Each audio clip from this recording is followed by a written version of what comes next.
in the states accountable to laws like civil rights, to laws like desegregation, to laws like the Americans with Disability Act, like the Prechild Care Acts that subsequently help young children at their very young ages, including but not limited to vaccines and the general environment that simply surrounds education in the United States. Mm-hmm. That department is now threatened. If it hasn't been completely eradicated, it's certainly being turned on its head by the Trump administration. It's definitely been turned on its head. I mean, they've eliminated staff, cut programs, and the way that they do business is very different from traditionally how it's been done. And so you won't see the civil rights enforcements that we've seen under previous administrations and things of that nature. But also there's the strategic role that the department has always played, as well as providing support for teachers, support for states around critical issues that may be emerging or they may be struggling with on the local level, whether it be around teacher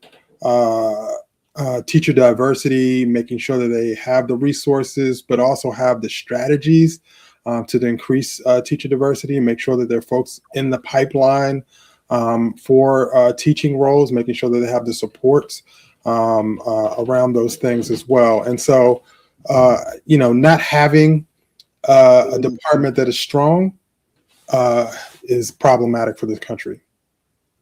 I'm Jesse Jackson Jr., listening to the Jesse Jackson Jr. Show on KBLA Talk 1580. It is Fat Meat Fridays, and our very special guest is Diallo Brooks. More when we come forward on KBLA Talk 1580 in just a moment. It's afternoon drive time with Jesse Jackson Jr. Only on KBLA Talk 1580. What's up? What's up? What's up? We got to laugh the pain away. Hey, KBLA delegation, happy Black History Month. Around here, we celebrate our culture, our community, and our contributions daily. But this year, as we observe the 100th anniversary of Black History Month celebrations, we're excited about our annual KBLA Talk 1580 Black History Month Luncheon, honoring comedy greats. On Thursday, February 26th at the Grammy Museum in downtown LA, we're toasting D.L. Hughley, Melanie Camacho, Earthquake, Munell, Dion Cole, and Martin Lawrence with a surprise guest appearance. A limited number of individual tickets for the luncheon remain, so now would be a good time to head to KBLA1580.com to secure one for yourself. That's KBLA1580.com. A little laughter goes a long way, especially in times like these. So come, join us for our annual KBLA Talk 1580 Black History Month Luncheon, Thursday, February 26th at the Grammy Museum. Again, tickets are available right now at KBLA1580.com. Well, I hang around my boy. He's been married for 6 years. Videotaped his wedding day, never watched it. Now and every day he watch it every day, but he watch it in reverse. Because he said he loves seeing himself take that ring back off of that finger. Walking back down that aisle, just waving at her ugly mother down the church, getting back in the limo, back at the bachelor party. Look how happy I was. KBLA Talk 1580 thanks LA City Council members Curran D. Price Jr. and Heather Hutt for being the presenting sponsors at this year's Black History Month Luncheon. Honoring excellence, resilience, and achievement, we're KBLA Talk 1580. At Charmin, we heard you shouldn't talk about going to the bathroom in public, so we decided to sing about it. Charmin Ultra Strong. You can use less, better than the rest. Charmin Ultra Strong. Your booty past the clean test. Salmon weave texture, it's the best. Study up, teach a lesson on fresh. Your booty past the clean test. Yes, sir. Charmin Ultra Strong. Charmin Ultra Strong with diamond weave texture cleans better than the leading one-ply brand, so you can use less. Enjoy the go with Charmin. Taxes was feeling so stuck. Sitting in traffic, squeezing into a parking spot, all to squeeze in getting tax help during your lunch break. Now Taxes is a TurboTax expert who does your taxes for you, while you go about your day getting real-time notifications about their progress and the most money back guaranteed. Now this is Taxes. Intuit TurboTax. See guarantee details at turbotax.com/guarantees. Only available with TurboTax experts. Real-time updates only in iOS mobile app. KBLA Talk 1580. We've got a lot to talk talk about. KBLA Talk 1580 reminds you that we keep us safe. Every girl deserves a chance to shine. That's the belief behind Forgiving for Living, Inc. Since 1999, this organization has been empowering at-risk girls ages 13 to 18, helping them overcome behavioral and mental health challenges. Founder Wendy Gladney's personal journey inspired the mission to give girls hope and purpose through the power of forgiveness. Through their ambassador program, workshops, and annual conference, Forgiving for Living has touched over 3,000 young lives, providing mentoring, life skills, training, and tools for building self-esteem and confidence. You can make a difference. Visit forgivingforliving.org to donate, volunteer, become a mentor, or find help for a young girl in need. Forgiving for Living, Inc., building brighter futures for young girls. Visit forgivingforliving.org today. This is a community call to action from KBLA Talk 1580. Now back to more of Jesse Jackson Jr. on KBLA Talk 1580. The Jesse Jackson Jr. Show. The Jesse Jackson Jr. Show. The Jesse Jackson Jr. Show. The Jesse Jackson Jr. Show. King Quality drop the beat. Come on and talk with me. Come on and listen to the me. Come on and talk with me.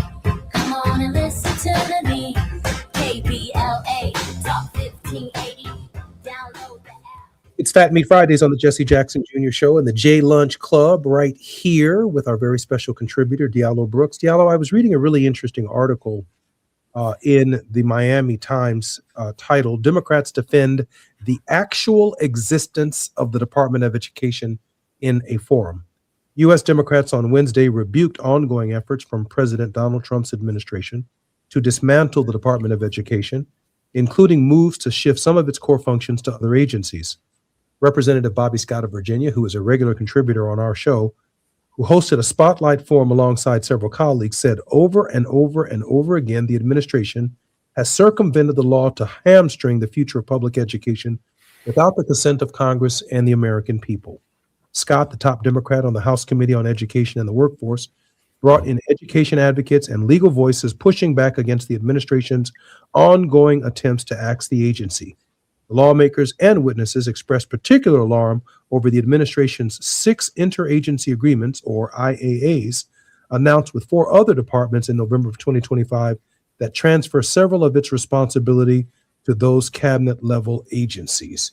It seems to me, without the act and the support of Congress, Diallo, that some of the actions that the president, through his Secretary of Education, are taking are illegal, and they're certainly outside of the scope of the Constitution if Congress itself has not authorized these IAAs shifting core education functions to other agencies.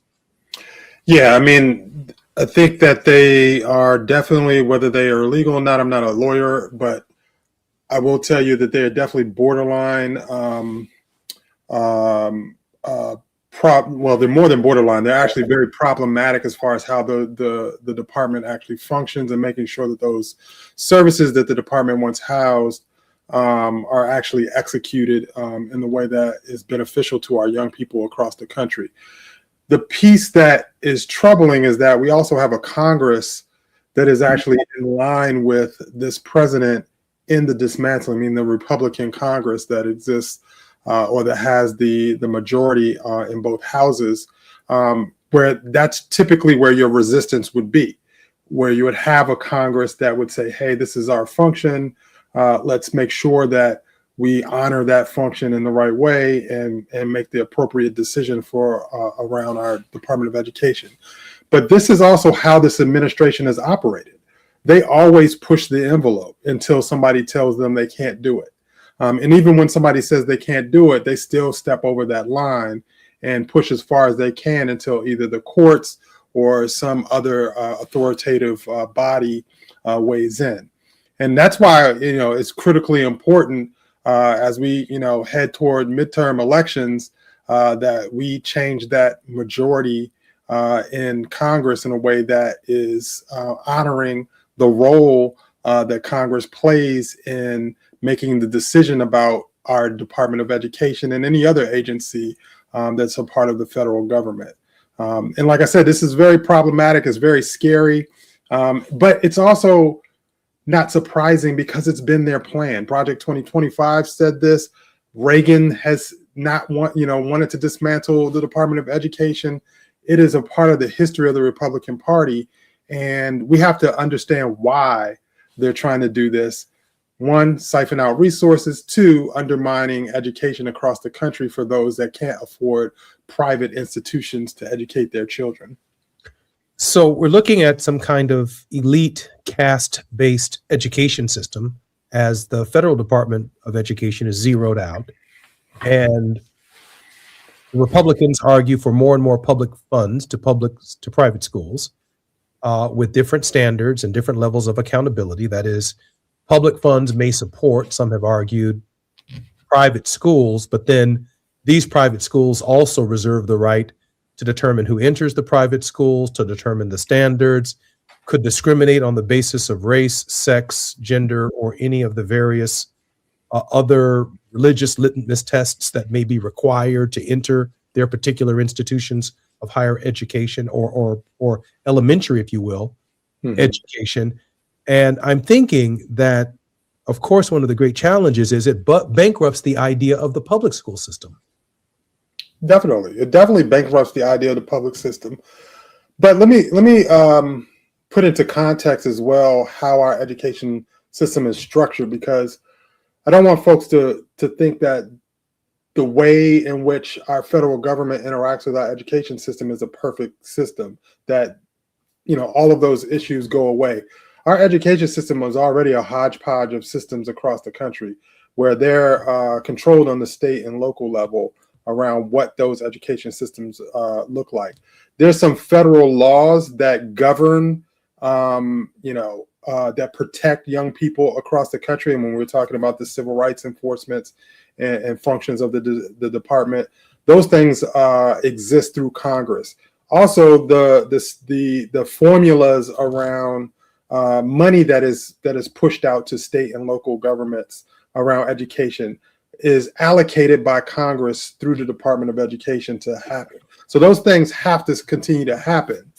The problem is that as they dismantle and as they try to disperse the department into other places, you don't have this strategic place that is fundamentally focused on how, as Americans, we have a public education system that serves all of our children, that don't leave children behind.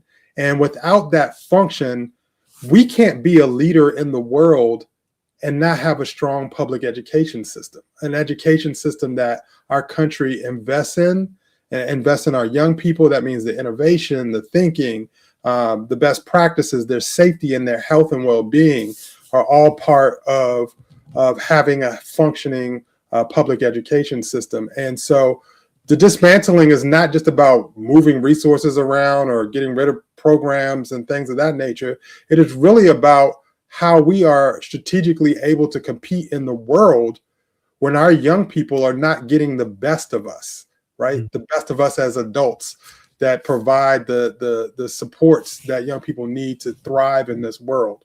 And I think it undermines our standing as a nation in this world.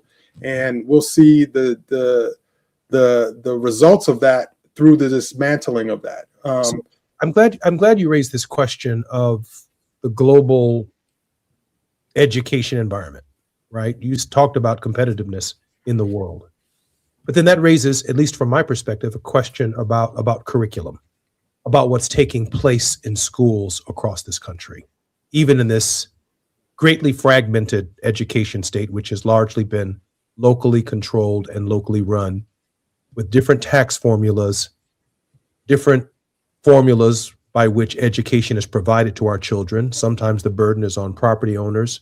Sometimes the burden is on a combination of businesses that might locate in a community plus property owners, hence lower property taxes, but a greater burden for business to actually encourage and support through taxation policies that do provide high quality education not far from the jurisdictions of business. Now, my concern is, when is the last time American curriculum, K through 12, has changed on any significant level to prepare our children for today's economy? And by that, I mean the global economy.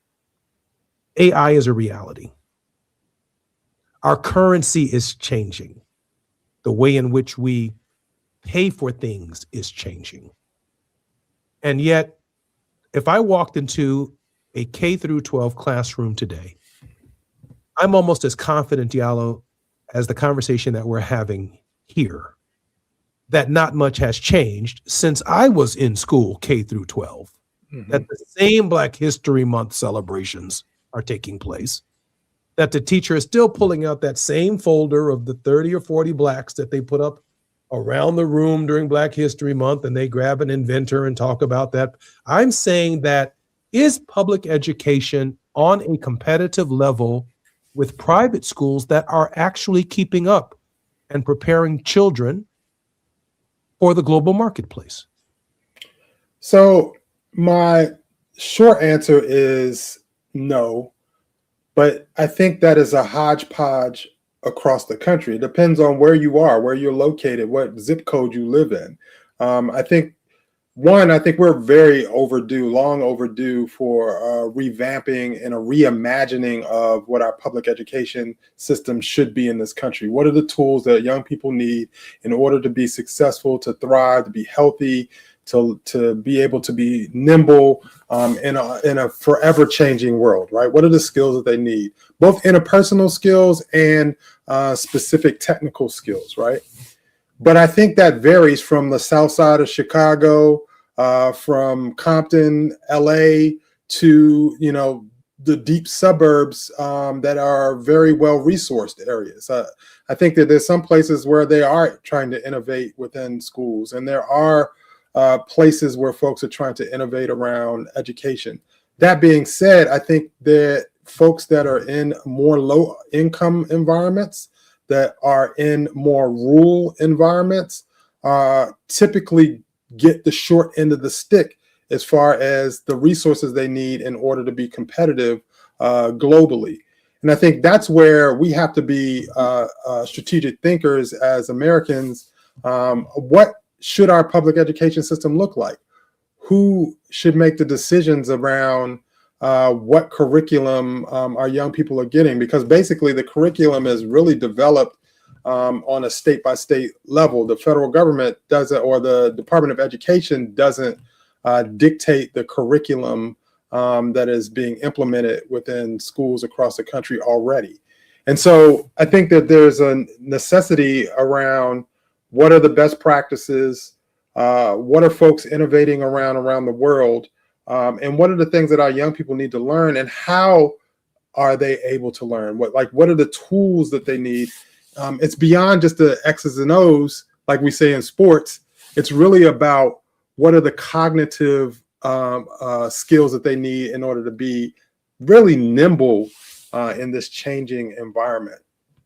I want to make the case for why the Department of Education is so important, because at the local level, there are some elected officials and politicians, generation after generation, who have no interest in a high quality education for every student in the local school. Mm-hmm. In some coal mining counties,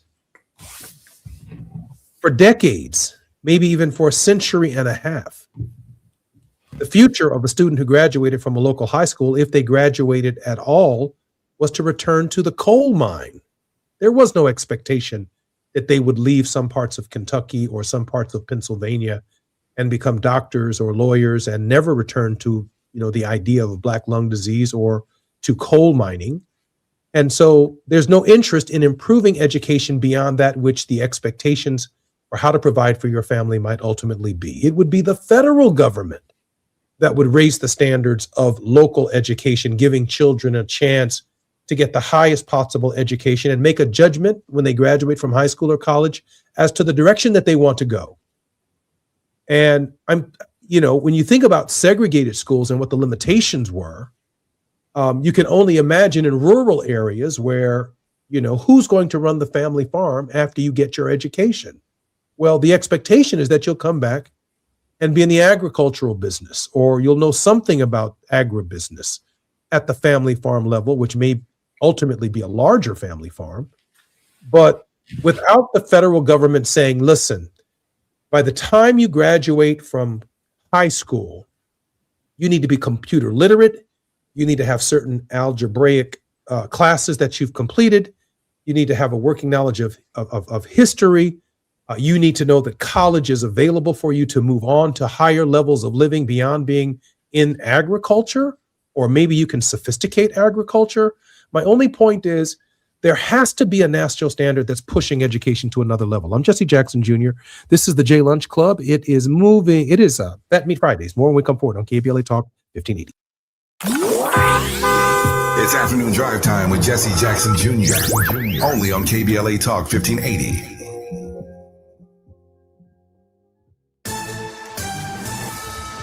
I'm Amber Payton with BIN News Now. California Attorney General Rob Bonta says he's investigating possible discrimination in the response to last year's Eaton fire, where nearly all of the victims were from the historically Black community of West Altadena. There was indisputably a delayed emergency notification and evacuation of West Altadena. The LA County Fire Department says it will fully cooperate, adding that crews did the best they could during the wildfire. A new study has found harmful chemicals in hair extensions marketed to Black women. Researchers tested more than 40 products and identified over 160 chemicals, including pesticides and flame retardants. And former Clippers point guard Chris Paul is retiring after 21 seasons in the NBA.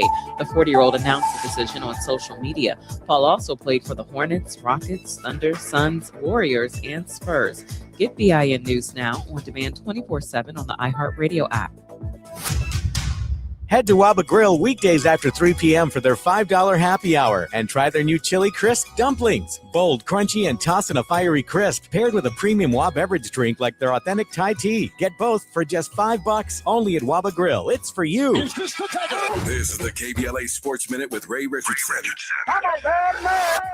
The Lakers got an important win Thursday night heading into the All-Star break. They needed a win after losing their last two at home. The Lakers beat Dallas 124-104, a game in which LeBron made more history. At age 41, LeBron became the oldest NBA player to post a triple-double, 28 points, 12 assists, and 10 rebounds. The Lakers go into the break with a 33-21 record, fifth in the Western Conference. Tonight's NBA HBCU Classic at the Forum will be a conference game for Hampton University and North Carolina A&T. Both schools are now in the Coastal Athletic Conference after being longtime members in the MEAC Conference. This will be the sixth HBCU Classic during NBA All-Star Weekend. The NBA started the event in 2021 with the intent of creating more exposure for HBCU men's basketball programs. 8 o'clock tip-off tonight in Inglewood.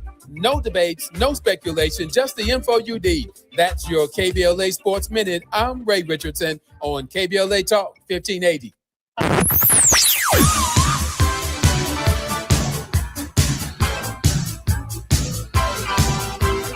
This is KBLA Talk 1580. Talk radio. That's music to your ears. We're unapologetically progressive. KBLA Talk 1580. Check it out. After nearly 40 years of conversations with presidents, poets, and cultural icons, I have learned that the difference between a good conversation and an unforgettable one is not what you say, it is how you listen. Most people listen to respond. I learned to listen to learn and follow. When you master this, something remarkable happens. People just open up. They leave the conversation feeling truly heard, and they never forget you.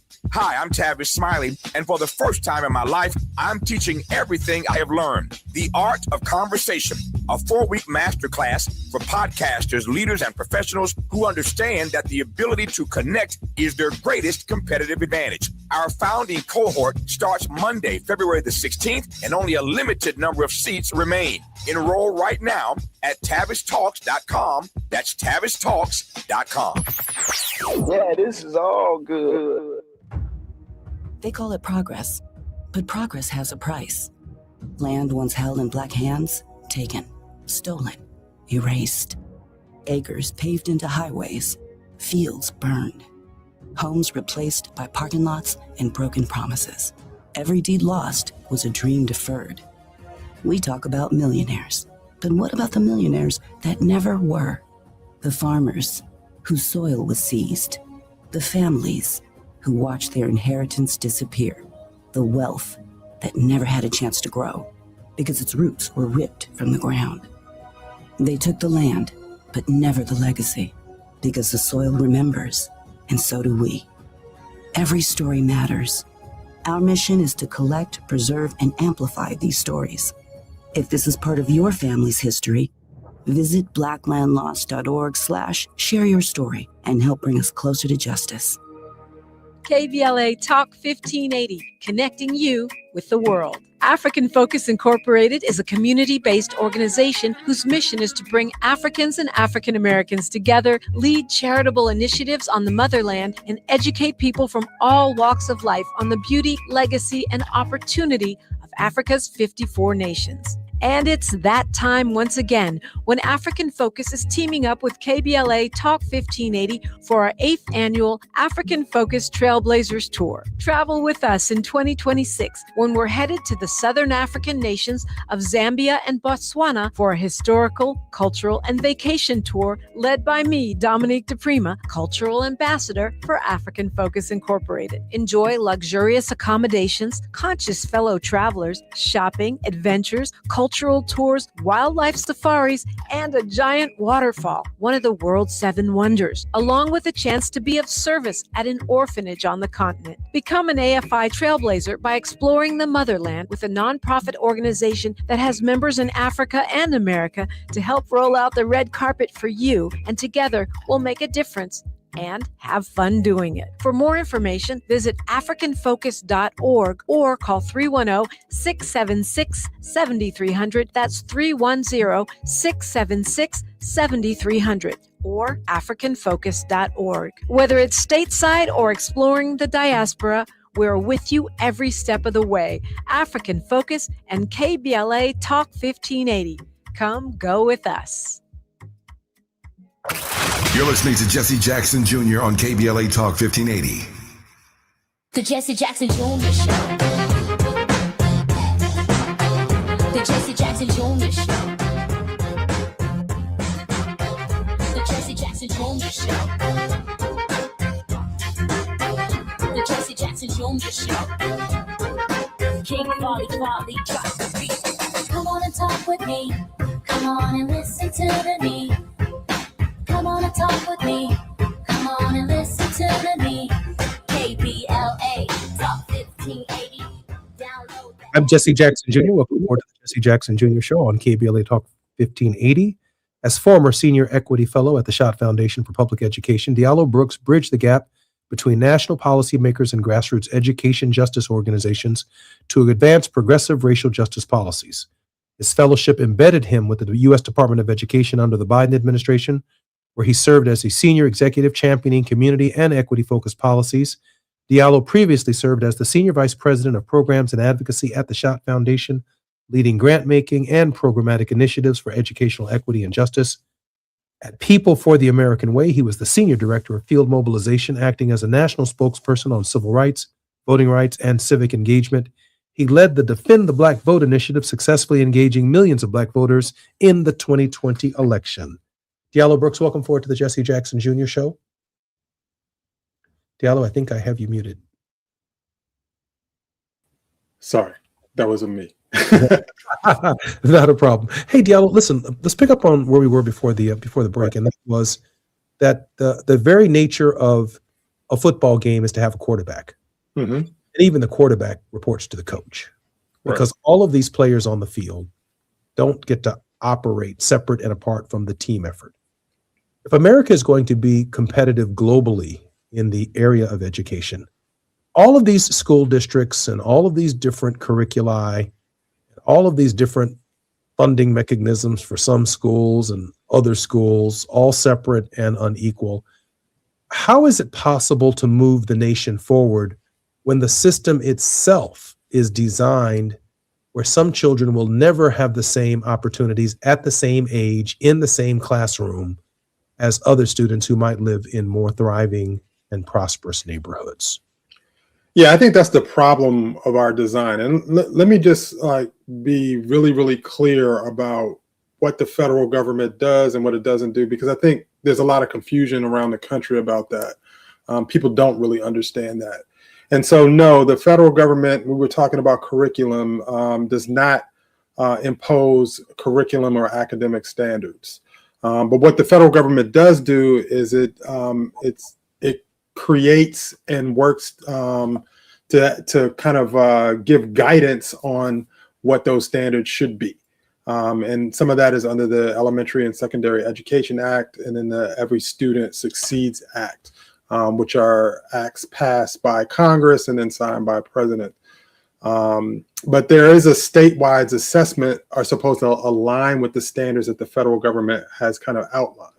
Now, once again, the federal government doesn't necessarily hold those folks accountable in the same way, but they set up what those standards should look like. And they set up some accountability systems that support the states. Are but these also there's mandatory standards, or are these? so they're not mandatory, they're recommended standards. Interesting. And so there is a common core curriculum, but that was set up by the National Governors Association, and the Council of State Government, state school officers got together and said, let's come up with these common core standards, the things that we think all students should know. So the federal role in higher education is to provide financial aid, to regulate institutions receiving the funds from the federal government, and to collect data and to enforce civil rights. So that's kind of where the federal government stands as it relates to education. And that's up to the states to design their own accountability systems on the ground, to design their own standards on the ground, or ways of assessing the standards. So the statewide tests that people either complain about, or some folks, want better testing on the ground. And the states are responsible for setting that up and holding folks accountable to that. And so it goes back to your point, Jesse, around there is no coach that is saying, oh, or I would even take it even higher. There's no general manager. You set up, we just finished football season. You have a general manager that says, okay, I hire the coach, I hire the players, and then the coach, designs how the players operate on the ground. Well, in our system, it's just a hodgepodge of folks that make the decision around what education looks like on the ground. And I think that's problematic long-term for our country, particularly if you have people that are really invested in having high quality education for our young people, not having a place where people can go to and say, okay, this is what our standards are. This is the things that we need to implement in our education system. And here's how we track the outcomes. Here's how we support local folks in making those education decisions. And ultimately that we create and support thriving young people. Let's play true or false for a moment here so we can make sure that everybody's in this conversation. Some school systems have laptops for all of their children and some don't. True or false? That's most likely true. Some students and education systems are studying Black History Month in public schools and some are not. True or false? That's definitely true. So some of us are learning about Black history this month in our public schools. And there are other public schools in the nation where Black History Month is not being celebrated. Right. Especially under this administration. Especially under this administration, but previous administrations as well. I'm not letting Joe Biden. Previous administrations as well, but I think there was a fine point in this administration to undermine that. I think that's accurate. Some schools have teachers who have college degrees and master's degrees as part of the standards for working in their public schools. And there are some schools who don't have the same standards. True or false? Yeah, I think there's a mix of standards there. So I think that's true. So a school in a rural area might have a different funding base than, let's say, a school that operates in a neighborhood that is largely based on the tech economy. True or false? True. So those companies might adopt a local school because their children go there and make sure that those schools are completely outfitted with the most modern technology, preparing their children to succeed them across the street at Google or any of the other major corporations that are participating in the global economy. True or false? True. But then if I live next door to a farm, or I am miles and miles away from a public education, from a major industry, then the chances are in that particular school, I may be learning more about seasons and about agricultural work than I am about the global economy. True or false? That could be definitely true. So the system itself, both publicly funded and in some cases privately funded, is inherently separate and unequal without a U.S. Department of Education standards at the highest possible quality that the Department of Education can determine, to give local school systems something to reach to and reach for, so that a student who graduates in an 8th grade class in this state or in this county is graduating on a comparable level with a student who might be going to high school in Beverly Hills. That's true. Now, of course, this does not have constitutional support. This is kind of congressional prodding through the Department of Education. It's kind of building a more perfect union through the hodgepodge education system that we as Americans have come to know and accept. But most of us as parents, we just know that there's a school near our home, and that's where our children are going to go to school and return home. We've not necessarily reflected upon all that goes into that school or all that is not present in that school simply because of the zip code we live in, correct? True. I'm Jesse Jackson Jr. When we come forward, more with our resident education expert, Diallo Brooks, on the J Lunch Club on Fat Meat Fridays when we come forward on KBLA Talk 1580. While you're stuck in traffic, we can at least bring you up to speed on the news of the day. You're listening to Jesse Jackson Jr. only on KBLA Talk 1580.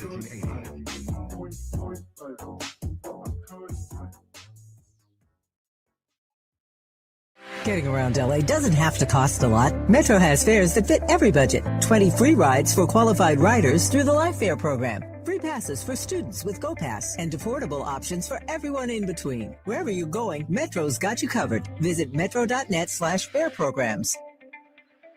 Protect yourself from Medicare card scams. Scammers may call, email, or even knock on your door claiming they need your Medicare info, asking for money or threatening to cancel your benefits. Don't fall for it. It's a scam. Remember, Medicare doesn't need to verify your information. They already have it. Medicare won't charge you for a new card and will never threaten to cancel benefits. Check your Medicare statements for suspicious charges and report scams to the California Senior Medicare Patrol at 1-855-613-7080. We're here to help.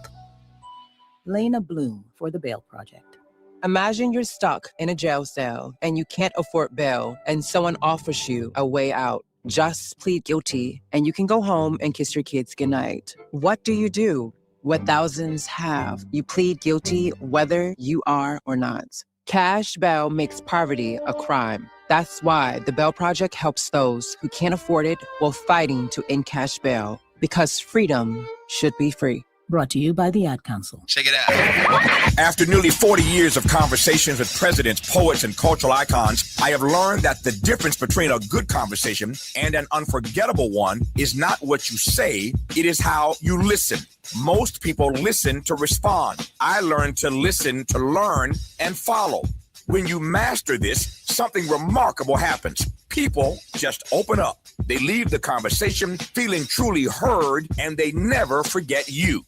Hi, I'm Tavis Smiley, and for the first time in my life, I'm teaching everything I have learned. The Art of Conversation, a 4-week masterclass for podcasters, leaders, and professionals who understand that the ability to connect is their greatest competitive advantage. Our founding cohort starts Monday, February the 16th, and only a limited number of seats remain. Enroll right now at TavisTalks.com. That's TavisTalks.com.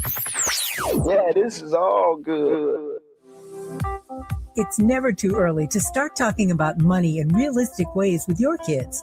JP Morgan Chase navigates how to educate your kids now about creating long-lasting, healthy money habits. Whether your kids are in elementary school, high school, or college, now is a great time to start a conversation about ways to create healthy money habits as they grow, ultimately benefiting their financial future. Talking about money in a realistic way to support your kids' lifestyle and dreams, your first banking account geared towards high school or college. It's never too early. Explaining the basics, what you earn and what you spend, building financial confidence starts with getting organized. Learning and practicing vital money skills now will stay with them for life. Tools they will have to stay on top of their finances and achieve their goals. This segment is sponsored by JP Morgan Chase.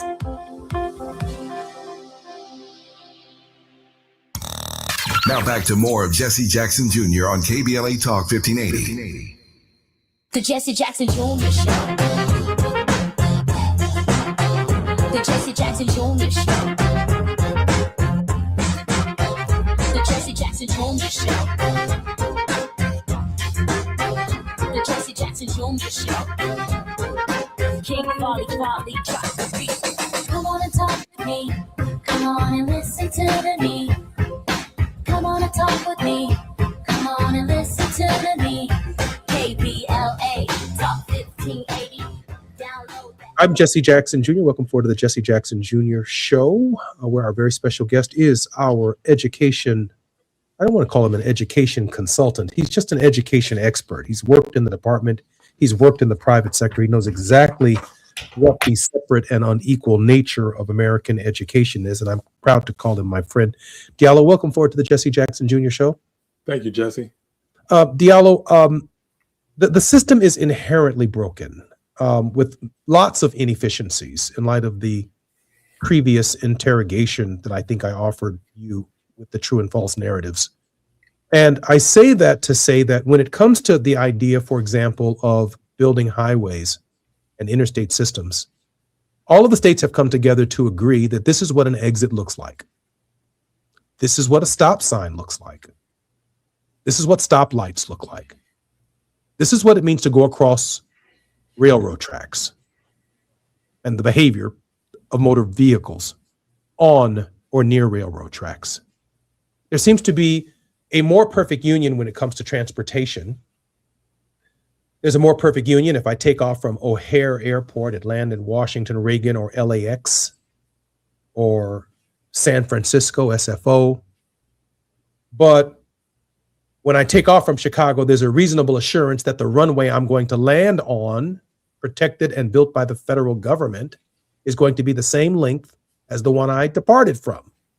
The pilots in those aircraft are reasonably assured that that's going to be the case. They won't suddenly land at SFO or LAX and there's half a runway there. We're very serious about aviation. But when it comes to public education, this school has basketball coaches and football coaches and fencing coaches and martial arts classes and ballet classes and music and art and multiple languages, Greek, Latin, French, and English. But when I get to a school system over here, we got nothing but jive and struggling to do jive correctly. No Greek, no Latin, no French, no English. Public school, but simply because of the zip code that I live in, what is being offered to my child is fundamentally different than can be offered in another public education system. That's point one. And then point number two, real estate. When parents buy a home today, they buy a home and a school. They don't just say, hey, I like the house. Honey, I love the house that we're about to buy here. If we have young children, as soon as we look at the home, we want to know, and it's part of the the hook to buying the home. Hey, come over and look at this public school and its standards, because this is likely where my child is going to walk to school every day. And so to buy my home, I'm also buying the local public school. Real estate is also part of this education component. Help me with those two examples right there in terms of the nature of the complexity of the problem.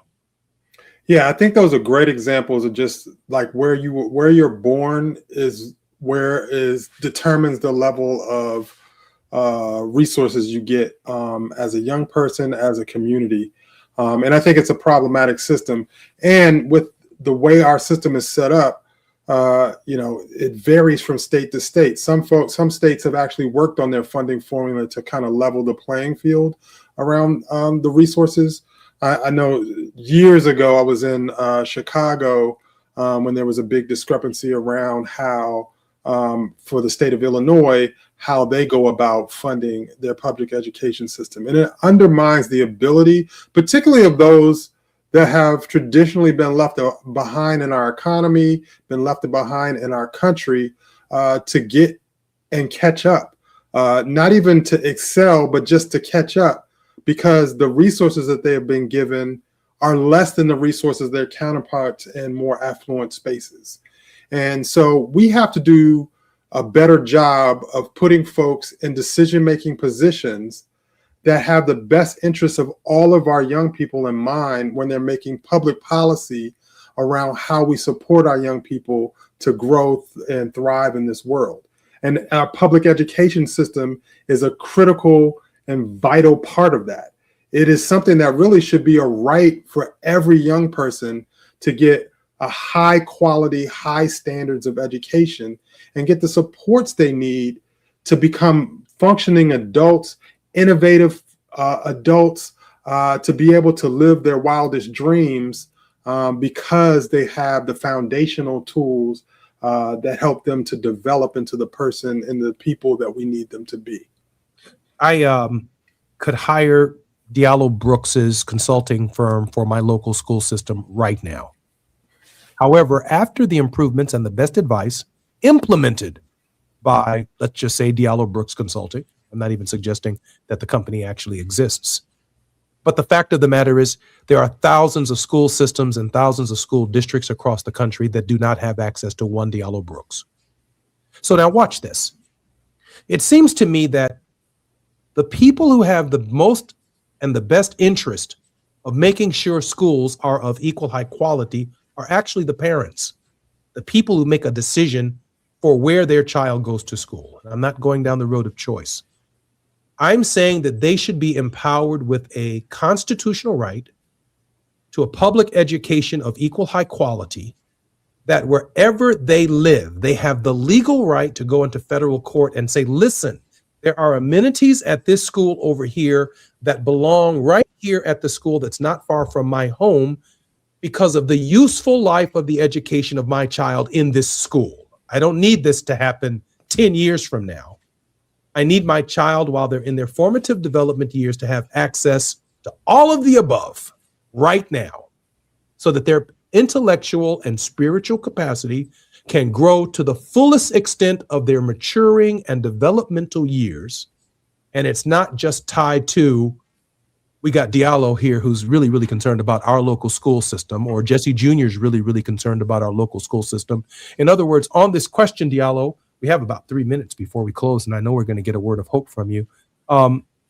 This all boils down to a nation's commitment to build a more perfect union, which could represent hundreds of thousands of jobs, not only in construction, but in teaching, just to achieve this national goal. If we can shoot a man to the moon and make it a national goal during the Kennedy administration, we can certainly build these schools of equal high quality and put every single American to work, promising a future for our children that would be, at this point, unimaginable. Yeah, and it has to be something that, Jesse, that we have the will as a country to step into that void and really create solutions. I think what you offered is one solution of being able to hold legally accountable that particular school district within the larger school systems, accountable about moving the resources needed for that young person if those resources are not there. But it also takes a lot of forward thinking about really reimagining what we want our young people to come away with from having educational experience, right? And I don't say a system because it sounds so like draconian and something that's forced, but really like imagining what we can, like, we are taught in certain spaces to just open up your imagination to all the possibilities. And we need leaders that are able to open up their minds to all of the possibilities about how we can create thriving environments for our young people and move resources to make that happen. That's exactly what we need to do. And we are capable of doing it. It just takes the will to make it happen. I'm Jesse Jackson Jr., listening to the Jesse Jackson Jr. Show. This is the J Lunch Club. Our regular contributor is one of the great minds in education reform in the nation. He's fought for civil rights and social justice and educational equity across this nation. I'm particularly proud to call Diallo Brooks my friend. More when we come forward on KBLA Talk 1580. It's Fat Meat Fridays. Our creator, Gina Towns, along with Reverend Dix, will be with us shortly when we come forward. KBLA 1580 Santa Monica. I'm Amber Payton with BIN News Now. California Attorney General Rob Bonta says he's investigating possible discrimination in the response to last year's Eaton fire, where nearly all of the victims were from the historically Black community of West Altadena. There was indisputably a delayed emergency notification and evacuation of West Altadena. The LA County Fire Department says it will fully cooperate, adding that crews did the best they could during the wildfire. A new study has found harmful chemicals in hair extensions marketed to Black women. Researchers tested more than 40 products and identified over 160 chemicals, including pesticides and flame retardants. And former Clippers point guard Chris Paul is retiring after 21 seasons in the NBA. The 40-year-old announced the decision on social media. Paul also played for the Hornets, Rockets, Thunder, Suns, Warriors, and Spurs. Get BIN News Now on demand 24/7 on the iHeartRadio app. Head to Waba Grill weekdays after 3 p.m. for their $5 happy hour and try their new chili crisp dumplings. Bold, crunchy, and tossed in a fiery crisp, paired with a premium Waba beverage drink like their authentic Thai tea. Get both for just $5 only at Waba Grill. It's for you. This is the KBLA Sports Minute with Ray Richardson. Chris Paul, one of the greatest point guards to ever play in the NBA, announced his retirement today after 21 seasons. Paul played 7 of those seasons with the Clippers. The 12-time All-Star is a member of the NBA's 75th anniversary team. He led the league in assists 5 times and was a 9-time selection to the All-Defense team. He'll be a first-ballot Hall of Famer in 2031. The Lakers have a decision to make. Luka Doncic was the leading vote-getter for Sunday's NBA All-Star game, but he's missed the last 4 games with a hamstring injury. It could be disastrous if Doncic tries to play Sunday and gets hurt again. Tonight at 6, you can get your Friday night sports fix with Out of Bounds in prime time. Join me and my co-host Neil Scarborough for 60 minutes of sports chatter with some Black folks flavor. You're welcome to hang out with us on the KBLA YouTube channel or hit us up at 1-800-920-1580. No debates, no speculation, just the info you need. That's your KBLA Sports Minute. I'm Ray Richardson on KBLA Talk 1580. Check it out. After nearly 40 years of conversations with presidents, poets, and cultural icons, I have learned that the difference between a good conversation and an unforgettable one is not what you say, it is how you listen. Most people listen to respond. I learned to listen to learn and follow. When you master this, something remarkable happens. People just open up. They leave the conversation feeling truly heard, and they never forget you. Hi, I'm Tavis Smiley, and for the first time in my life, I'm teaching everything I have learned. The Art of Conversation, a 4-week masterclass for podcasters, leaders, and professionals who understand that the ability to connect is their greatest competitive advantage. Our founding cohort starts Monday, February the 16th, and only a limited number of seats remain. Enroll right now at TavisTalks.com. That's TavisTalks.com. Yeah, this is all good.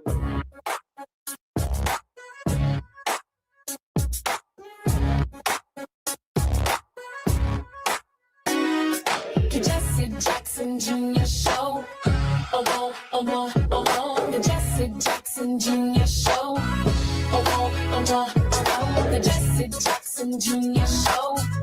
Oh, oh, oh, the Jesse Jackson Jr. Show. Oh, oh, oh, come on and talk with me. Come on and listen to me. Come on and talk with me. Come on and listen to me. KBLA, Talk 1580, download the app.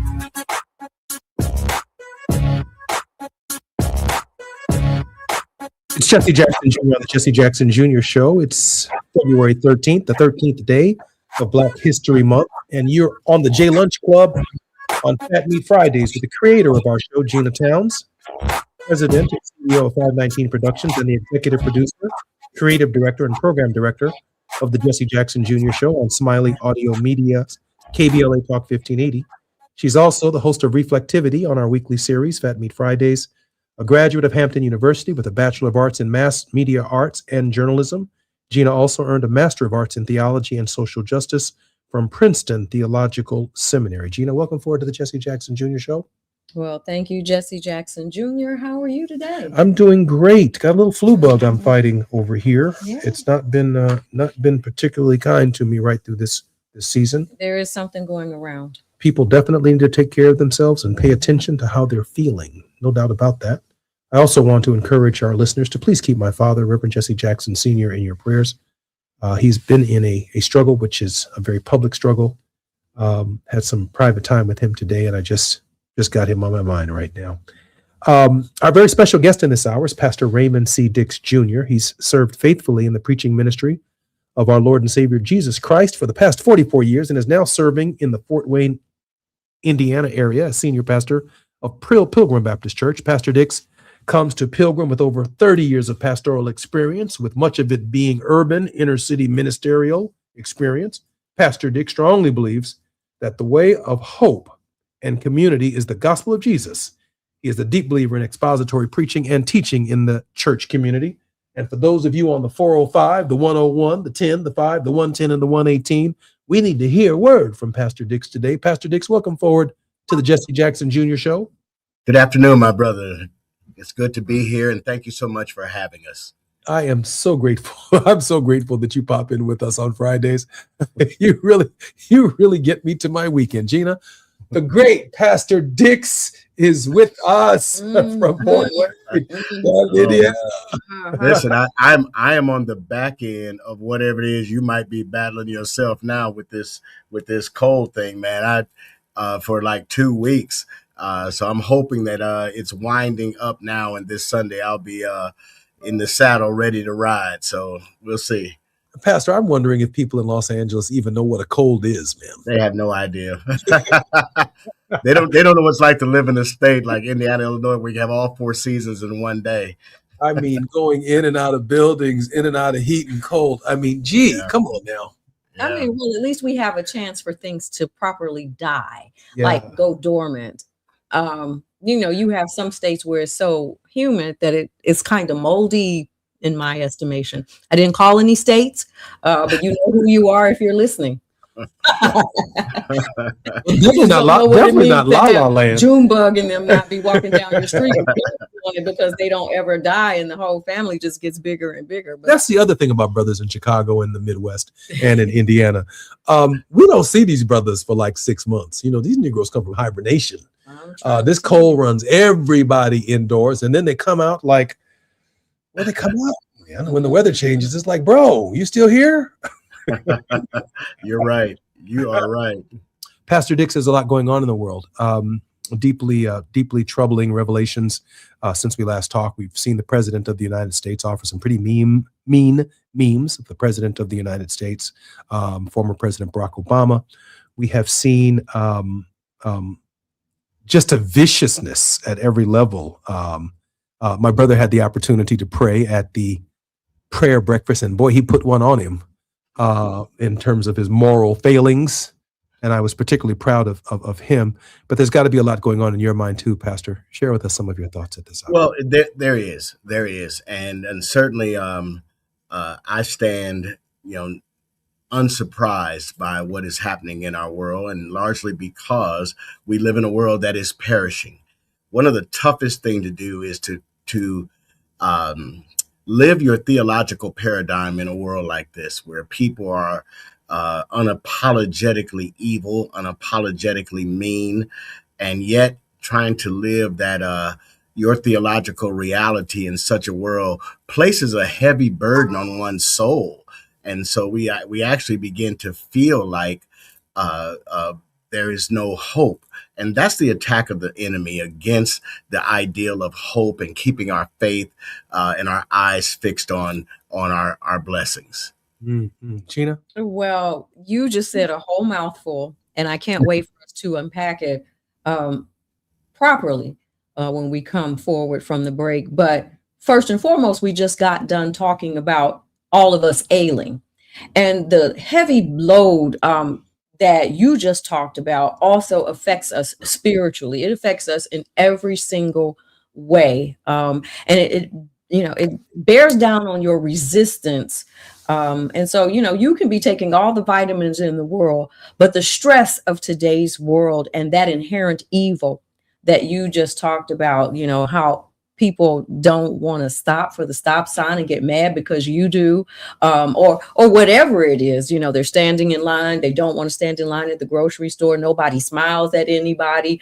Nobody's even nice to the elderly or children anymore. And I don't, when I say nobody, of course, if you're listening, and you say, I'm good for you. And that's as we should be. We should continue to set that model. But thank you for, setting the stage for us so that we could really talk about that load. And as I describe it, I feel like sometimes that the earth is groaning. I think that's right. Gina, I want to share with Pastor Dix that earlier in the week, we talked about the president of the United States differentiating him from the Republican Party, but as an individual. And the term that came to mind for me, Pastor, was legion. That there's so many different spirits in the man, but it all comes together in one person. And we don't know what spirit, pigs in a parlor, we don't know what spirit is going to present itself at any given day. But how do we refer to him? How do we see him? I don't see him anything as other than legion at this point, or there are many, but there is one. I'm Jesse Jackson Jr., listening to the Jesse Jackson Jr. Show on KBLA Talk 1580. It's Fat Meat Fridays with Gina Towns, our very special guest, Pastor Raymond C. Dix Jr. More when we come forward on KBLA Talk 1580. It's afternoon drive time with Jesse Jackson Jr. Only on KBLA Talk 1580. What's up? What's up? What's up? We got to laugh the pain away. Hey, KBLA delegation, happy Black History Month. Around here, we celebrate our culture, our community, and our contributions daily. But this year, as we observe the 100th anniversary of Black History Month celebrations, we're excited about our annual KBLA Talk 1580 Black History Month Luncheon, honoring comedy greats. On Thursday, February 26th at the Grammy Museum in downtown LA, we're toasting D.L. Hughley, Melanie Camacho, Earthquake, Munell, Dion Cole, and Martin Lawrence with a surprise guest appearance. A limited number of individual tickets for the luncheon remain, so now would be a good time to head to KBLA1580.com to secure one for yourself. That's KBLA1580.com. A little laughter goes a long way, especially in times like these. So come, join us for our annual KBLA Talk 1580 Black History Month Luncheon, Thursday, February 26th at the Grammy Museum. Again, tickets are available right now at KBLA1580.com. Well, I hang around my boy. He's been married for 6 years. Videotaped his wedding day, never watched it. Now and every day he watch it every day, but he watch it in reverse. Because he said he loves seeing himself take that ring back off of that finger. Walking back down that aisle, just waving at her ugly mother down the church. Getting back in the limo, back at the bachelor party. Look how happy I was. KBLA Talk 1580 thanks LA City Council members Curran D. Price Jr. and Heather Hutt for being the presenting sponsors at this year's Black History Month Luncheon. Honoring excellence, resilience, and achievement, we're KBLA Talk 1580. At Charmin, we heard you shouldn't talk about going to the bathroom in public, so we decided to sing about it. Charmin Ultra Strong. You can use less, better than the rest. Charmin Ultra Strong. Your booty past the clean test. Salmon weave texture, it's the best. Study up, teach a lesson on fresh. Your booty past the clean test. Yes, sir. Charmin Ultra Strong. Charmin Ultra Strong with diamond weave texture cleans better than the leading one-ply brand, so you can use less. Enjoy the go with Charmin. KBLA Talk 1580. We've got a lot to talk about. KBLA Talk 1580 reminds you that we keep us safe. Every girl deserves a chance to shine. That's the belief behind Forgiving for Living, Inc. Since 1999, this organization has been empowering at-risk girls ages 13 to 18, helping them overcome behavioral and mental health challenges. Founder Wendy Gladney's personal journey inspired the mission to give girls hope and purpose through the power of forgiveness. Through their ambassador program, workshops, and annual conference, Forgiving for Living has touched over 3,000 young lives, providing mentoring, life skills, training, and tools for building self-esteem and confidence. You can make a difference. Visit forgivingforliving.org to donate, volunteer, become a mentor, or find help for a young girl in need. Forgiving for Living, Inc., building brighter futures for young girls. Visit forgivingforliving.org today. This is a community call to action from KBLA Talk 1580. Now back to more of Jesse Jackson Jr. on KBLA Talk 1580. The Jesse Jackson Jr. Show. The Jesse Jackson Jr. Show. The Jesse Jackson Jr. Show. The Jesse Jackson Jr. Show.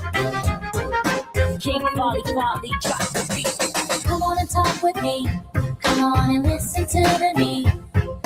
Come on and talk with me. Come on and listen to me. KBLA Talk 1580. I'm Jesse Jackson Jr., listening to the Jesse Jackson Jr. Show on KBLA Talk 1580. Lesbovia, Barbara Jean. Welcome to the Jesse Jackson Jr. Show on this day, February 13th, in basketball, civil rights, finance, community, human rights, and arts. We made a contribution. 1923, in basketball, the New York Renaissance, the Wrens, the first all-black professional basketball team, was founded by Robert L. Douglas. In 1957, on this date, civil rights, the Southern Christian Leadership Conference, SCLC, was organized in New Orleans with Dr. Martin Luther King Jr. elected as its first president. In 1970, in finance, Joseph Searles was admitted as the first black member of the New York Stock Exchange. Imagine that. 1970, the first time we made it to the stock exchange. 1993, in community, Black Love Day was founded by Ayohandi Kindi to encourage self-love, community, and the healing of racial trauma. In 1965, in civil rights, Malcolm X's home in New York City was bombed, which was his last public appearance before his assassination 1 week later. In 1892, in the arts, the first African-American performers, the World's Fair Colored Opera Company, appeared at Carnegie Hall. And the significance of Black Love Day on February 13th, founded in 1993. This day serves as a counter celebration to Valentine's Day, focusing on 5 tenets: love for the creator, self, family, community, and the black race. It promotes love in action and the use of the greeting, Nayoya Nya Akoma, get a heart and be patient. Therefore, today is actually the day, not tomorrow, that we provide an alternative to Valentine's Day, to passing out chocolate. This day has a purpose, beginning in 1993 in African American or Black history. Reverend Dix is our very special guest in this hour. Gina, Reverend Dix is here. Reverend Dix is here. I think I want to go back. I really liked what you just talked about on Black Love Day, and loving ourselves. And when I thought about today with you and Reverend Dix in mind, and our discussion following a very meaty week. You know, I like Fat Meat Friday. And so there was a lot to put in the skillet and chew on once you got out the fat in the skillet. This whole idea of having tenets for ourselves, love the creator, self, family, community, and the black race, highlighted by love in action. And I mean, love is an action. And I think, when I looked at Reverend Dix's bio, which if you are listening, his favorite passage of scripture is, "But we have this treasure in jars of clay to show that the surpassing power belongs to God and not to us." And I wanted him to take some time and lay that out for us today, because we have within us, we've talked about, Reverend Dix, over the week, what are we going to do? What should we do? How should we do it? We'll look at the circumstances that we find ourselves in. Then it can look very daunting for a generation who has not had to be in the throes of a civil rights movement. How should that movement look? It can't look like it used to, although you may extract some things from it. I mean, we should learn from history. But when I thought about your favorite scripture and being treasure in jars of clay, I think we as Black people can really get something from that. Can you lay that out? Sure. Thank you so much. I can say that probably in the last 15 or 20 years, that particular passage has become my favorite passage of scripture. And here's the reason why. Whenever you stand for God and declare his gospel to a generation, to a people, there's always the temptation to see yourself as more important than you might actually be. And that scripture reminds me that I am but a vessel of clay. When you unpack the Greek there, I believe, and perhaps Jesse Jr. can help me on that, but you unpack the Greek there, it really kind of means that a pot that is cracked or that is marred or messed up. And so I preached a sermon once from that text, and it said, good news from a cracked pot, and that's essentially what I reminded myself that I am. I am grateful that God uses me. I'm amazed that he uses me. I know that I'm so undeserving in everything that he has done in my life. But at the same time, I am humbled by this calling, by this burden of sharing the gospel with the world. And I don't ever want to forget that God is the only one that can really take someone who has brokenness in their life and pour out his truth, his objective truth, the story of Jesus, the gospel. So I think that's kind of what Paul had in mind when he was saying, we have this treasure, this gospel in cracked pots. We're leaky. We messed up. And I'll finish with this. My grandmother had a Kool-Aid pitcher. Now, some of you may not be old enough to remember Kool-Aid, but we used to always have some Kool-Aid in the Gina, in the refrigerator. And in that Kool-Aid pitcher, I looked at it, it was years old. It had scraped. The top didn't fit right. And one day I said to her, I said, Graham, here's the problem. The top doesn't fit on the Kool-Aid. I have to be extra careful when I pour it that the top doesn't come off. And she looked at me, and said something very deep that probably she didn't even realize how deep it was she was saying. She said, boy, that pitcher only has one job, and that's to keep Kool-Aid cold and keep it from leaking all over her refrigerator. So what I'm saying is that we don't often look polished as we maybe should. But the job we have is that the gospel is so powerful that it overcomes our deficiencies to help people come to know who Jesus really is. And that's kind of why that's my favorite scripture.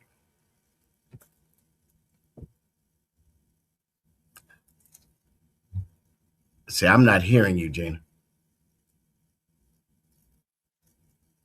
Okay. I'm sorry. How do we today? Gina said. Okay. Gina said, how do we apply it to ourselves today? Oh, okay. So here's the thing. I think those of us who work on the behalf of others in particular have to remember with humility that God didn't have to choose us, which ought to make us thankful that he did, and to keep focused on our calling and what we should be about. And that's his word first and foremost. And I think for the persons that listen and come and I don't like really use this word average Christian, but for lack of a better one right now, for Christians who populate our pews and our churches and things like that, I think it is a calling to remember that when you take the witness of Christ into the world, you don't have to worry about having all your ducks in a row. As a matter of fact, you disarm the enemy when you say, let me tell you the problems that I've had, but I've held on to God's unchanging hand. I've kept the faith. I've refused to be distracted by the things of the world. And that's the thing. So I think what Paul was laser focused on is sharing the gospel of Jesus Christ to the world And then how we live that gospel in the world is we love our neighbor as ourselves. We do good to them that mistreat us. We share what we have with others so that God is glorified and his name is proclaimed through all the world. I want to comment on the spirit energy of Christianity, if I might, for just a moment, by making a suggestion. The highest form of religion, I believe, is the sect of one. The sect of one. A personal relationship between a person and God. A sect of one with highest level of consciousness. And I think the person who probably best exhibits that religion, from my perspective, is Jesus of Nazareth. And I say that because when I look at, for example, even domestically, our models of leadership in the White House, from Jimmy Carter to the present, there is a spirit energy that exudes from the sect of one, the President of the United States, a shepherd, if you will. That's certainly the way we felt at the beginning and the end of the Carter administration. Some have suggested that it wasn't, Pastor Dix, a very productive administration economically. We lost the Iran hostages, et cetera, and of course, but there was a spirit energy. There was a decency about Carter that mattered to the republic and to the fabric of the nation itself. I wasn't particularly a big fan of Ronald Reagan, but he sure made me feel good during Cold War. A communicator. That guy could communicate, right? And George H.W. Bush, Herbert Walker Bush, brought a certain level of competence to the office. George W. Bush, and then, of course, President Obama and succeeding presidents, if you will. Mm-hmm. But then there's this fundamental shift in the spirit energy in the sect of one that is represented by the White House's current occupant. Mm-hmm. And to describe that, I can only think of Legion.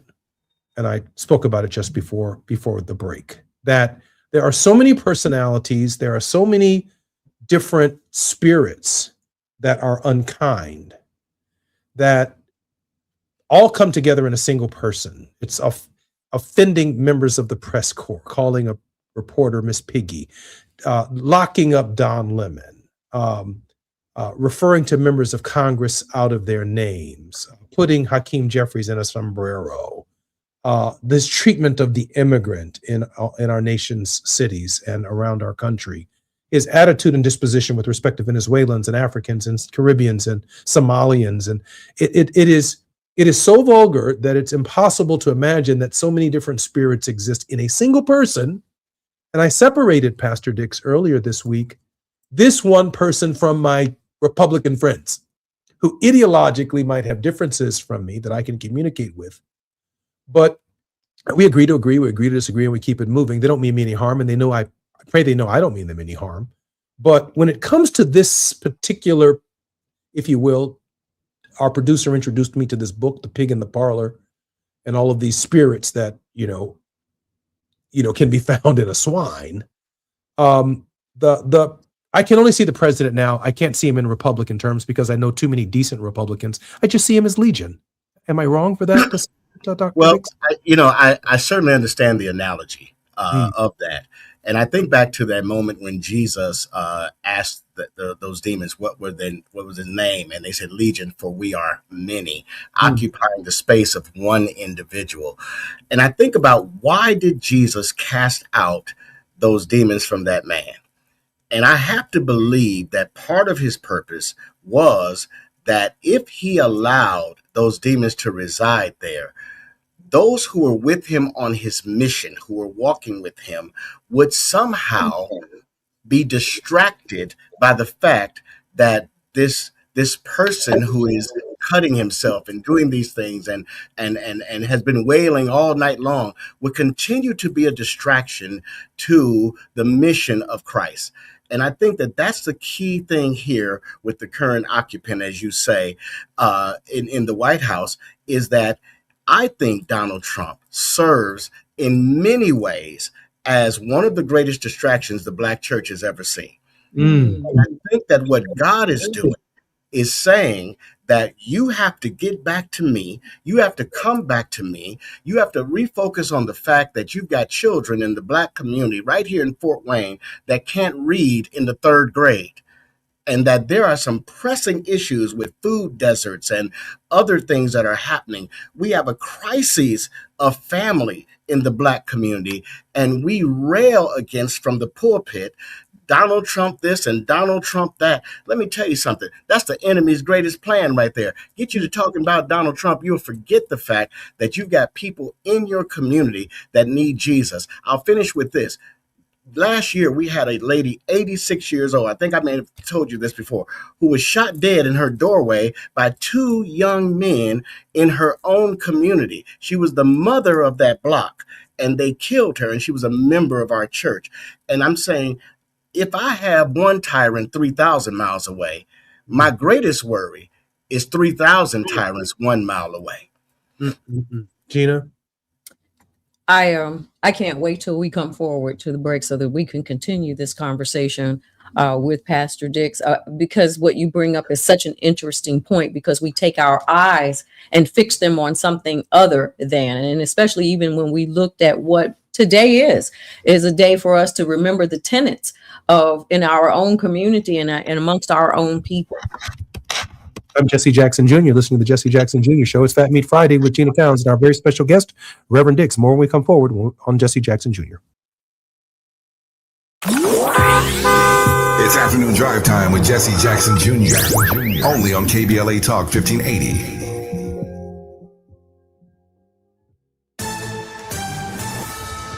Amber Payton with BIN News Now. Nearly 24 Buddhist monks wrapped up their Walk for Peace in Annapolis on Thursday, drawing thousands to the State House. The monks began their journey in Texas in October, reached D.C. earlier this week, then continued into Maryland. No one can do this for us. We have to do it ourselves. They were welcomed by Lieutenant Governor Aruna Miller and later had a private lunch with Black Governor Wes Moore and First Lady Dawn Moore. Former CNN anchor Don Lemon has pleaded not guilty to federal charges tied to an anti-ICE protest at a Minnesota church last month.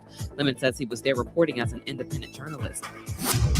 And New York's Attorney General says an investigation found Buffalo public schools disproportionately suspended students of color and those with disabilities. The report shows Black and Latino students were more likely to be suspended for minor issues like tardiness. The district will now be monitored for 4 years under an agreement with the AG's office. Get BIN News Now on demand 24/7 on the iHeartRadio app.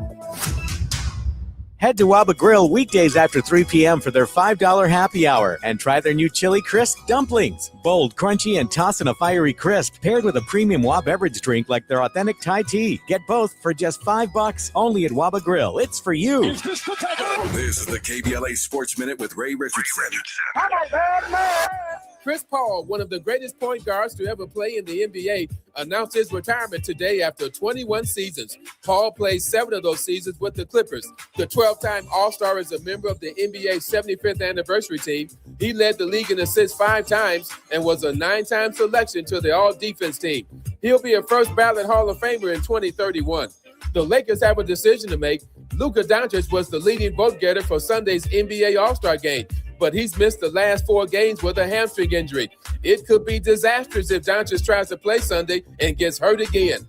Tonight at 6, you can get your Friday night sports fix with Out of Bounds in prime time.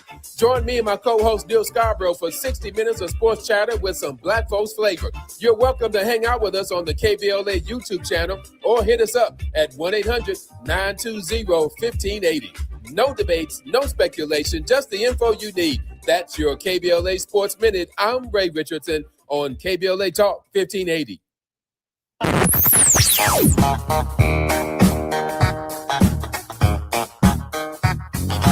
This is KBLA Talk 1580. Talk radio. That's music to your ears. We're unapologetically progressive. KBLA Talk 1580. We've got a lot to talk about. I'm Reverend Gerald, the life coach. Is someone you love struggling with addiction and mental illness? Is improving your family's health important? Want to leave a legacy that your family can grow? Are you ready to enhance your perception of life experiences? Then wake up weekends at 7 a.m. with Urban Family Focus and get the wisdom, opportunity, resources, and motivation to live your best life. Join the conversation on Urban Family Focus Saturday and Sunday at 7 a.m. Unapologetically progressive. KBLA Talk 1580. We've got your black.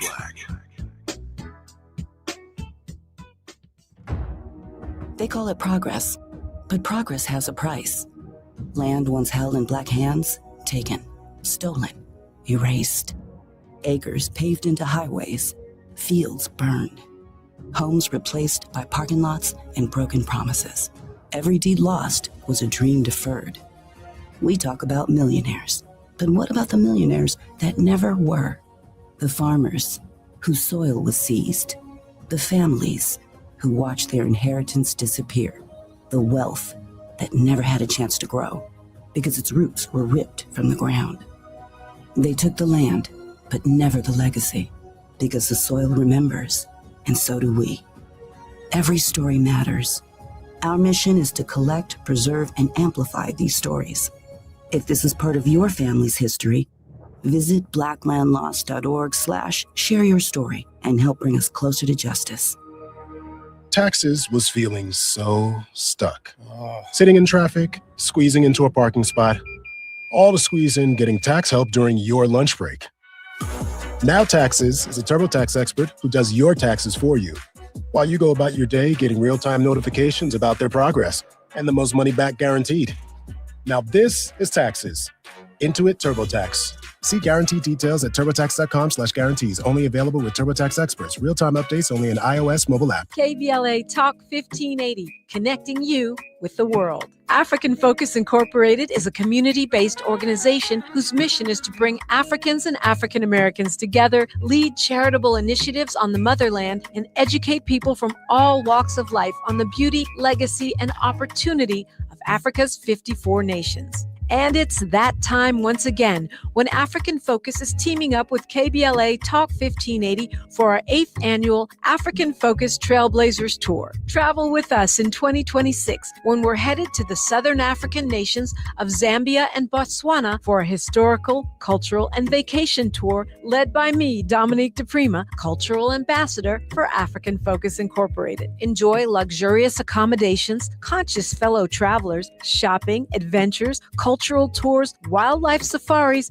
and a giant waterfall, one of the world's 7 wonders, along with a chance to be of service at an orphanage on the continent. Become an AFI trailblazer by exploring the motherland with a nonprofit organization that has members in Africa and America to help roll out the red carpet for you, and together we'll make a difference and have fun doing it. For more information, visit africanfocus.org or call 310-676-7300. That's 310-676-7300 or africanfocus.org. Whether it's stateside or exploring the diaspora, we're with you every step of the way. African Focus and KBLA Talk 1580. Come go with us. You're listening to Jesse Jackson Jr. on KBLA Talk 1580. The Jesse Jackson Jr. Show. The Jesse Jackson Jr. Show. The Jesse Jackson Jr. Show. The Jesse Jackson Jr. Show. King Folly, drop the beat. Come on and talk with me. Come on and listen to me. Come on and talk with me. Come on and listen to me. KBLA Talk 1580. Download that. I'm Jesse Jackson Jr. It's Fat Meat Fridays on the Jesse Jackson Jr. Show with Gina Towns, our creator and host of Fat Meat Fridays. Our very special guest is Pastor Raymond C. Dix Jr. Pastor Dix currently holds many certifications and recognitions for his years of service, as well as a bachelor's degree in biblical studies from Indiana Wesleyan University. He's currently pursuing an MDiv degree with the intention of completing doctoral studies as well. Pastor Dix is also a member of the A Phi A Fraternity Incorporated. Pastor Dix has never shied away from tough issues. One of them is, why did he pledge A Phi A?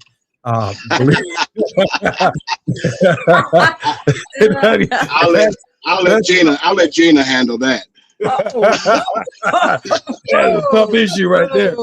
Believing fervently that God's word answers all things, so maybe it's in divine order that he did not plan to make us high five. Reverend Dick's favorite passage of scripture, but we have this treasure in jars of clay to show that the surpassing power belongs to God and not to us. 2 Colossians 4, chapter 7, and the ESV. Dr. Dix, welcome forward to the Jesse Jackson Jr. Show. Thank you, sir. Glad to be here as always. Gina. That was all really funny. But let me tell you, I see that you successfully made 06 to my brothers out there. Okay, here we go. Well, we can I'm letting you go get a roof. He handles tough issues. Yeah, there you go. That's right. That's right. You might as well shout out the fact that in Los Angeles tonight at the All-Star game, Hampton University will play North Carolina A&T. Go Aggie Pride. Okay, yeah. The Come on now, Pirates what's are happening? coming to bring the noise. And so you have the host and the producer of the show who are going to be rivaling it up tonight. But we all love each other. And so, that little bantering we did between the Alphas and I guess the Qs and Deltas are going to be quiet on that one there. But anyway, so during the break, Raymond, we talked about the fact that in this day, this is not the same movement. And you really brought up a great point that we really can't get around going back to our base. And our base is keeping our eyes fixed on the author and perfecter of our faith. There's been a great apostasy in some ways. There are generations who, I understand from another one of our hosts that are running to church. And church should not be ever viewed as a weakness. But certainly if you're running there, you know that there is something there that you need to get, something missing. Call it thirsty if you want to. And I know that's one of those phrases that my kids use. And I'm like, no, well, thirsty also means this. And so we find ourselves in a desert right now. What is it that we need to really be doing? And from this perspective, how do we look at Malcolm's message and Martin's message and find some common ground for where we are in a new generation? Well, I would have to begin with this the notion, and I understand where it comes from. This idea that the movement's different today than it is from the past. I think there is one common theme that, or something the movement had in the past that we need today, and that is our movement in the past, in the civil rights era under Dr. King and Malcolm X. They were laser focused on the freedom of African Americans and calling America on the carpet to live up to their creed that all men are created equal. And that was a laser focus. We created songs like "Ain't Gonna Let Nobody Turn Me Around." Those are the kinds of things that said we worked without distraction, and we were focused on that. And think about all the distractions they had to deal with. This past summer, I had the chance to walk across the Edmund Pettus Bridge, and it was raining. And as I got about halfway across, it stopped raining, and I looked into the sky right there over the Alabama River and saw a double rainbow. And I said, God, thank you. Thank you for this deeply connected experience with my ancestors and my forefathers, as they could have been distracted by that bridge and what stood on the other side, but they were not. And I think that that's something we need to think about. Don't let the current atmosphere distract us from the fact that we are a proud and great people, and we need to live that truth in everyday life. And so instead of spending all of our time worried about something, and then go to church and say, but God has all power. Either he has all power or he doesn't. And if he has all power, then Donald Trump is nothing but a blip in the sands of time. I think I totally agree with Pastor Dix on that, especially the theological context, the cosmological context. The 60s, 50s, 60s, if you will, the civil rights movement in Second Reconstruction, at least the high moment of it, maybe the next highest moment might be the election of Barack Obama, President of the United States, believed in the idea of the redeemability of America, that together we could make this. And there was organizing to take advantage of the system designed by the architects to make it work, that we could amend our way out of our problems, we could pass legislation as a way out of our problems, that we could come together around critical issues as a way out of our problems.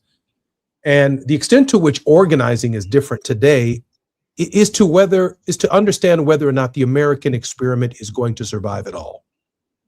And that might be a different organizing.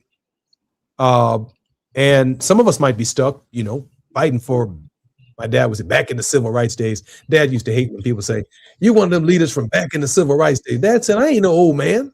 Let me back in the civil rights." Yeah, every day is civil rights. Right. Civil rights days. Every day is the civil rights days. The only point that I'm making is we bought into a series of events that were personal to Black history, development, culture, and struggle that led to changes in 64, the Civil Rights Act, the Voting Rights Act of 65, public accommodations legislation. Now the question before us isn't whether we can improve and pass legislation consistent with the Constitution. The question is whether or not the Constitution itself will endure, and whether or not the fabric of the nation itself can endure. And that is a different calling and a very different struggle, I think, Gina. Sure. As we are moving forward toward our break, I think that the fabric of that struggle is the very question that I was posing, like, what is the tone and the tenor? And so if there is anything that's different from civil rights, quote unquote, back in the day, and you having made it very clear that this road has been stony, no matter what we do, it is stony the road we trod. As we are wrapping to our break, and when we come forward, I really like to talk about the tone. Does it take a different tone in this generation, or are we still in the tone that we were 60 years ago? And so this is Jesse Jackson Jr. Show. I'm Gina Towns. We are with Reverend Raymond Dix. And when we come forward, we're going to answer that question. What is our tone?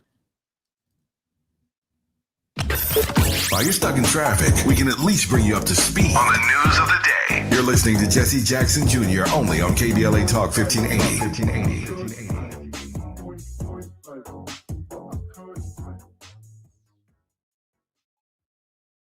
What if poetry wasn't something you studied, but something you felt? Poetry for the People, the June Jordan Experience, is now live at the Fountain Theater in Los Angeles, celebrating the life and legacy of June Jordan, visionary poet, activist, and truth teller. This vibrant musical experience brings her words to life with rhythm, joy, and power. Directed by Raymond O. Caldwell and featuring music by her longtime collaborator Adrian Torf, it's joy as resistance, love as liberation, and poetry for the people. Tickets are on sale now at fountaintheater.com. That's fountaintheater.com. Getting around LA doesn't have to cost a lot. Metro has fares that fit every budget. 20 free rides for qualified riders through the Life Fare program. Free passes for students with GoPass, and affordable options for everyone in between. Wherever you're going, Metro's got you covered. Visit metro.net/fare programs. Welcome back to Winter Hack Radio, the place for clever hacks to survive the season. Icy driveway? Well, try spreading sand or birdseed to help with traction. Snowy puppy paws? Well, grab a whisk, brush it off, done. Catch COVID-19? Well, just get... Actually, there's no hack for COVID-19. But if you test positive, prescription medications for COVID exist. Ask your doctor if they're right for you. Visit PfizerForAll.com to learn more. Sponsored by Pfizer. Pizza's here. Oh, great. I'd love some, but I'm worried about my stomach issues. If you're worried about having diarrhea, gas, bloating, stomach pain, or loose, oily stools, it may not just be stomach issues. It could be a condition called exocrine pancreatic insufficiency, or EPI. With EPI, the pancreas doesn't release enough enzymes to break down food, but EPI is manageable. Use the symptom checker on identifyepi.com and talk to your doctor. That's identifyepi.com. Sponsored by AbbVie. It's game day. Are your moderate to severe Crohn's disease or ulcerative colitis symptoms keeping you from the action? Skyrizi, risankizumab Riza, could help you get back to the game. Skyrizi is proven to help people feel significant symptom relief, achieve remission, and visibly improve damage of the intestinal lining. Skyrizi is a prescription injection medicine for adults. Don't use if allergic to Skyrizi. Serious allergic reactions, increased infections, or lower ability to fight them may occur. Before treatment, get checked for infections and tuberculosis. Tell your doctor about any flu-like symptoms or vaccines. Liver problems leading to hospitalization may occur when treated for Crohn's or ulcerative colitis. Control is everything to me. Ask your doctor about Skyrizi, the #1 prescribed biologic in Crohn's and ulcerative colitis combined. Learn more at skyrizi.com or 1-866-SKYRIZI. KBLA Talk 1580. We've got a lot to talk about.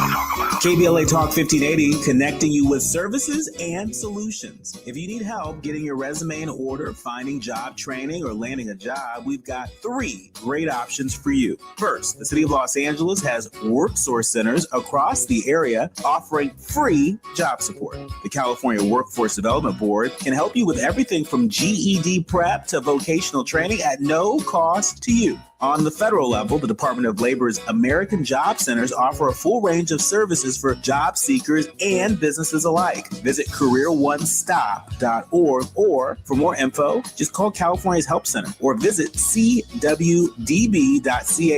or call 916-657-1440. For the City of Los Angeles programs, go to ewdd.lacity.gov or call 213-744-7300. All these services are free to help you get your next job. This is a community call to action from KBLA Talk 1580. My mom has decided to learn to paint, and she's good. My dad's now into creative cuisine, and I've already put on 6 pounds.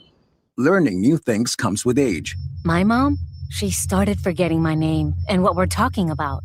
Forgetting well-known things doesn't. Memory loss may be a sign of Alzheimer's disease. Early detection gives you and your loved one time to plan for the future. Learn the warning signs of Alzheimer's at 10signs.org. Brought to you by the Alzheimer's Association and the Ad Council. Did you know about 1 in 3 people with plaque psoriasis may also develop psoriatic arthritis, which causes joint pain, stiffness, and swelling? Does this sound like you? Listen to what it sounds like to be a million miles away.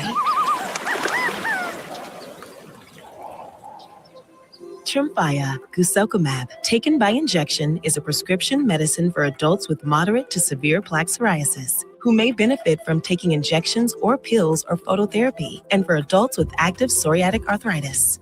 Serious allergic reactions and increased risk of infections and liver problems may occur. Before treatment, your doctor should check you for infections and tuberculosis. Tell your doctor if you have an infection, flu-like symptoms, or if you need a vaccine. Imagine being a million miles away. Explore what's possible. Ask your doctor about Tremfya. Visit tremfya.com or call 1-800-526-7736. Now back to more of Jesse Jackson Jr. on KBLA Talk 1580. The Jesse Jackson Jr. Show. The Jesse Jackson Jr. Show. The Jesse Jackson Jr. Show. The Jesse Jackson Jr. Show. King Folly, drop the beat. Come on and talk with me. Come on and listen to me. Come on and talk with me. Come on and listen to me. KBLA Talk 1580. Download the app. I'm Jesse Jackson Jr. Welcome forward to Fat Meat Fridays on the Jesse Jackson Jr. Show and Reflectivity with Gina Towns. Gina co-produced the Emmy Award-nominated documentary Hampton University, One of the Wonders of the World, and as a songwriter, co-producer, and performer, her single Yes hit number 26 with a bullet on Billboard. Corporately, she received the 3M Company's highest honor, the Spirit of Quality Award, for those who have the vision and the ability to make it happen. Gina transitioned her skills into full-time ministry in Chicago and later in Atlanta. She's a native of Gary, Indiana, and a member of Delta Sigma Theta Sorority Incorporated, Kappa Tau Alpha Journalism Society, Alpha Kappa Mu Mu. Gina is listed among who's who among American women and young entrepreneurs. Gina, welcome forward to the Gina Town Show and Fat Meat Fridays. All right, thank you, sir. And Pastor Raymond Dix, who has never shied away from tough issues, believing fervently that God's word answers all things. Pastor Dix is in the preaching ministry and is now serving in Fort Wayne, Indiana, as senior pastor of Pilgrim Baptist Church. Pastor, welcome forward to the Jesse Jackson Jr. Show. Thank you so much, sir. That's never.